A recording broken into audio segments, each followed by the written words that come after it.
እና ትኩስ መረጃ ቪኒሲየስ ጁኒየር እንግዲህ በሳንቲያጎ በርናቦ ለመቆየት ከጫፍ ደርሷል። ከስፖርት ጋዜጠኛው ፋብሪዚዮ ሮማኖ የተገኘው የቅርብ ጊዜ መረጃ እንግዲህ እንደሚያመለክተው ሪያል ማድሪዶች ከብራዚላዊ ኮከብ ቪኒሲየስ ጁኒየር ጋር የሚያደርጉት የውል ማራዘሚያ ድርድር ወደ ማጠናቀቂያ ምዕራፍ አሸጋግሯል ማለት ነው። በሁለቱ ወገኖች መካከል ያለው የቃል ስምምነትም በመጨረሻ ደረጃ ላይ ይገኛል። የድርድሩ ዋና ነጥቦች ነግራችሁ አውንታዊ ውይይት ሮብ ዕለት ማለት ነው በቪኒሲየስ ወኪሎች ሮስ ኔሽን እና በሪያል ማድሪድ ቦርድ መካከል የተደረገው ውይይት እጅግ አውንታዊ የነበረ ሲሆን ተጫዋቹ በቀረበለት የተሻሻለ የደሞዝ ጥያቄና የረጅም ጊዜ ፕሮጀክት መደሰቱን እንግዲህ ገልጿል።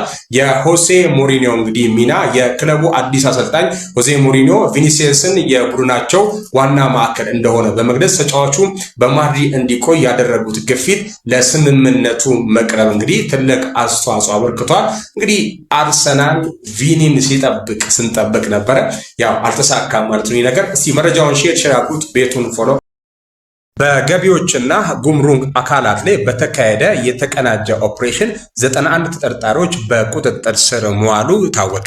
አዲስ አበባ ሐምሌ 30 2018 ዓ.ም የመንግስት ገቢ በሚያሳጡና የሙስና አሰራር በሚዘረጉ የገቢዎችና ጉምሩክ አካላት ላይ በተካሄደ የተቀናጀ ኦፕሬሽን 91 ተጠርጣሪዎች በቁጥጥር ስር መዋላቸውን የመንግስት ኮሚኒኬሽን አገልግሎት ይህንን አስታውቋል። በህገወጥ ተግባሩ እንግዲህ ከተለያዩ 109 ተጠርጣሪዎች መካከል 91 ያህሉ በቁጥጥር ስር ውለው ምርመራ እየተካሄደባቸው የሚገኝ ሲሆን ቀሪዎቹን በቁጥጥር ስር ለማዋልና የህግ ማስከበር እርምጃዎችን አጠናክሮ ለማስቀጠል ስራዎች እየተከናወኑ ይገኛሉ።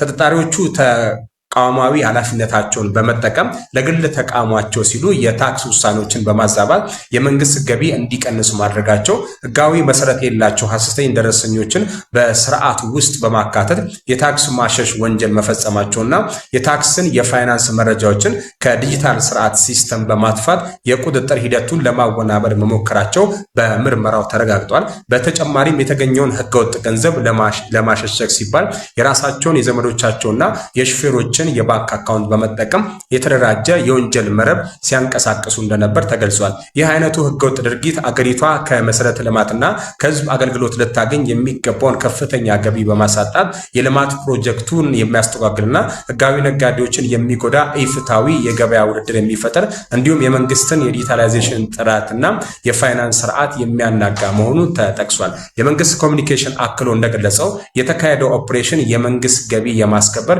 የህግ በላይነት የማረጋገጥና ህገወጥ የጥቅም ትስስሮችን የማፍረስ ስራ ተጠናክሮ እንደሚቀጥል ማሳያ ነው ሲል ተነግሯል። መረጃዎች